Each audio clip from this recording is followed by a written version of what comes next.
The rain had stopped only a few minutes earlier. The narrow streets of the village still smelled of wet soil and smoke from cooking fires. Small drops of water slid slowly from the roofs of mud houses while people prepared for another ordinary evening.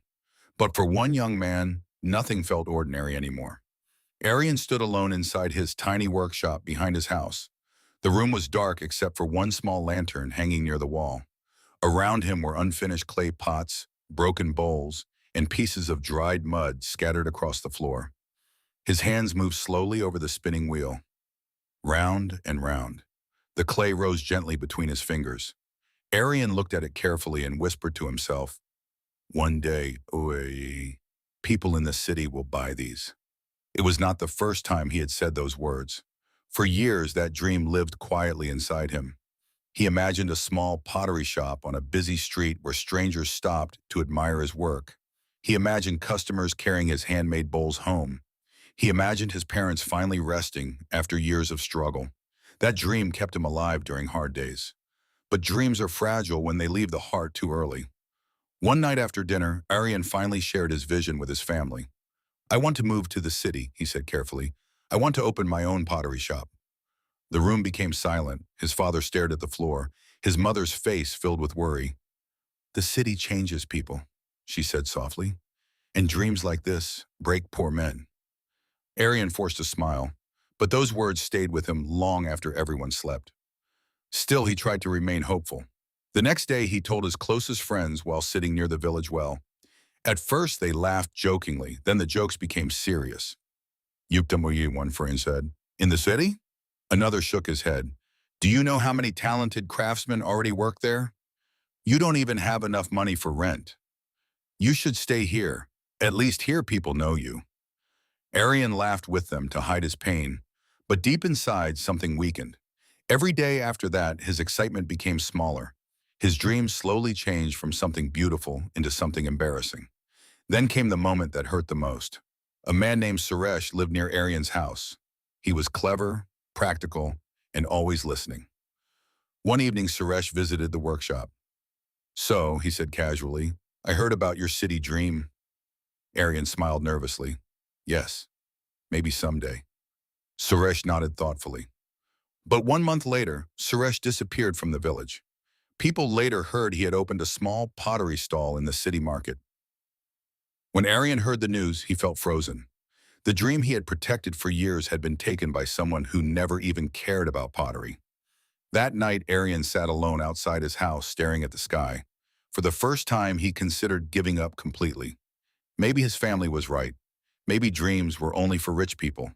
Maybe people like him were meant to stay at exactly where they were born. Days passed quietly. Aryan stopped talking about the future. He worked less.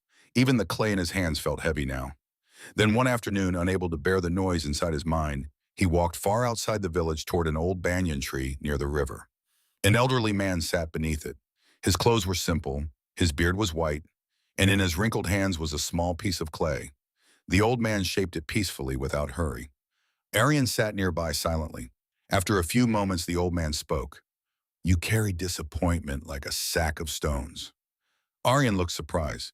Then slowly, without understanding why, he told the old man everything. The dream, the laughter, the fear, Suresh, the shame. The old man listened without interrupting. When Aryan finished, the old man reached into his pocket and pulled out a tiny seed. He held it up. "What do you see?" "A seed," Aryan replied. "And what can it become?" "A tree."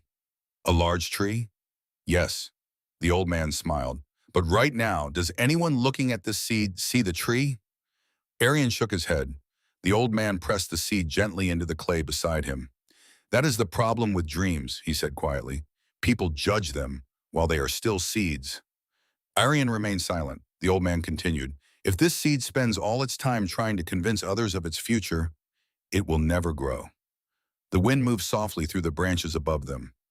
"A dream needs protection while it is small," the old man said. Not applause. Those words entered Aryan's heart deeply. The old man looked directly into his eyes. "Silence is not weakness," he said. "Silence is soil." Aryan felt something change inside him. For the first time in months, he understood his mistake. He had spent too much energy talking, too much energy explaining, too much energy seeking belief from people who had never believed in themselves. The old man stood slowly. Go home, he said. Work quietly, grow quietly, and one day your results will speak louder than your words ever could. After that day, Aryan changed completely. He stopped announcing his plans.